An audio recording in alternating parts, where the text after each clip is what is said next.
Soulmates, we are always talking about becoming a better you and mental health. And so I want to introduce you to award-winning author and acclaimed journalist, Sophia Nelson. She just released a powerful and life-changing call to action with her latest book, Be the One That You Need. Nelson shares impactful and powerful lessons that will help change you for the better by taking a much closer look at the way we love and take care of ourselves, interact with others, and create meaningful life work. Sophia Nelson joins us with her memoir that provides 21 life lessons, emphasizing the importance of self-care, self-love, and self-awareness. Sophia, thank you for joining us today.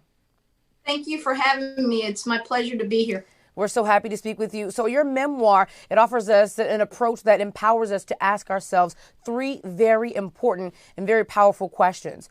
What do I want? What do I need? And what am I feeling? Can you let us know a little bit more about that? Yeah, first of all, so that you know, this memoir really for me was birthed out of COVID. I got COVID the first time before the vaccine, and I was deathly ill. And then I got COVID a second time when I had both shots last summer. And when you're laying there pretty sick and you're in the hospital or you're getting the treatments that they give you, the antibodies, and you're laying there and then you realize so many people, particularly in the Black community, were losing their lives. I lost loved ones. I'm sure many of your listeners and viewers did as well. It makes you think of your mortality. And like most Black women and Black men, we are socialized and raised to put everyone first but ourselves, particularly Black women. And so the subtitle, Life Lessons I Learned, Taking Care of Everyone But Me, I think is something all of us can relate to. And the three questions, what do I want? What do I need? And how do I feel? When's the last time you asked yourself that? We don't get permission, particularly again as Black women, to ask ourselves those questions and to take the pressure off of having to take care of everyone all the time, even if it's ultimately taking us out. And so these life lessons are just the things I learned throughout the last 50 years of my life, and learning that it's not all about the work. It's not all about what you're doing. It's who you're connected to. It's how you feel. It's how people make you feel and how you make people feel that really matters at the end of the day when you're talking about self-care. I love that you touch on that because you're absolutely right. As Black women, we either have family, we either have work, or we use money as a reason that we cannot stop and kind of smell the roses, as they say, and really ask ourselves those important questions. And so I'm really happy that you have this book, and hopefully it'll reach the right audience. So another thing that you talk about in your memoir is taking care of your mental and emotional health first. So, let us know a little bit more about that, because we don't really stress mental health as Black women as much as we should. Well, again, this goes back to our socialization, right? Dating back to slavery.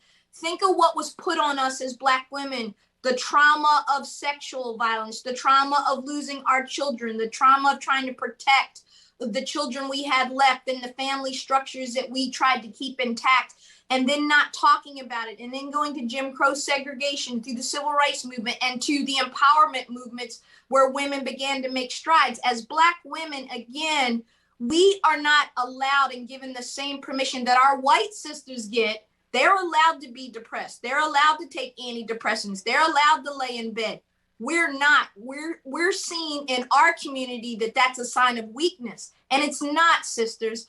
You are human. You deserve everything that every other woman deserves walking this earth: some peace, some joy, some rest, some respite. And I really was proud of our young sisters, Naomi Osaka, Simone Biles, for really putting their mental health first. These young women are teaching us how to do this. And to those of us who are middle-aged or emerging into middle age and beyond, I know that we've been taught by the church that all we need to pray and Jesus will fix it. Well, prayer's good, and that's important. But sometimes you need a therapist, a counselor. You need a support group. You need to read good books. You need to do the work of working through those in book clubs. We are dying. Literally, I've watched sorority sisters of mine drop dead in their 40s of heart attacks and strokes. Just never woke up the next day. Too much stress, not living, working, caring for mama, taking care of their kids if they have them, or trying to take care of things and not living. And this book is a call for us to live, because you get one life, one, that's it. And you got to be what you need in this life to have the life that you want. And there's no shame and no guilt that should be associated with that. And I think that anyone can relate when you put it like that about it's life or death when you put it that way. So thank you for explaining it so intensely. And so you also say that we should know the things that we need to leave behind in order to move ahead. Please let our soulmates know what you mean by that. Well, to you young sisters and brothers out there, let me talk to you through the eyes of wisdom. Like I said, there are some things I know now at this stage of my life. And if I could go back and talk to my 20-year-old self, one of the things I would tell her is, starting even with your family, and this is a hard one, you are not put on this earth to change people, to save people, and to fix people. You can't want more for people than they want for themselves. So you've got to be able to know when it's time to let go. It doesn't mean you don't love. It doesn't mean you don't care. What it means is you're putting you first, and you're realizing that the only person I can change on this earth is me, Sophia Nelson, or whoever I'm speaking to out there. And when you are changing, you'll be amazed at how other people around you have to adapt and change. So you got to learn to leave behind those things that are toxic, that are stressful, that are unhealthy for you, unholy for you. Pay attention to how people make you feel. Pay attention to the energy you feel when you are with certain people. Your body and your spirit will never lie to you. Trust it. If you're in an abusive relationship, why are you in an abusive relationship? What is that about that you don't feel you're worth somebody talking to you with basic kindness and respect? Leave that behind. Let that go. Young people, learn this lesson now.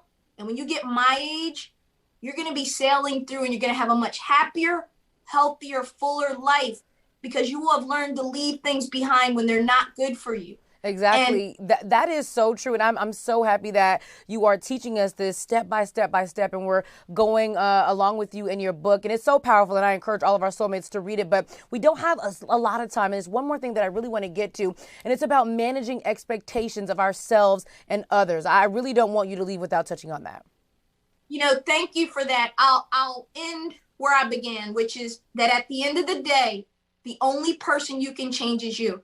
Expectations are good. We should all have them. But expectations of other people often leave us disappointed. I'm not saying you shouldn't have them in a relationship, in a marriage, in a family. We all have responsibilities. But when you manage the expectations you have for yourself, it means that you recognize you can work hard, you can play hard, you can get an education, but you got to rest. You got to have respite. You got to deal with traumas, unhealed hurts. You got to talk things out instead of suppressing them and supplanting them and thinking they'll just go away. They won't. They just get bigger. So manage you first. Love you first. Feel you first. I promise you everything else will fall into line. I promise you that. Wow, that is so very powerful. And I hope our soulmates definitely receive this today. Thank you so much for stopping by. And let our soulmates know where they can find your book.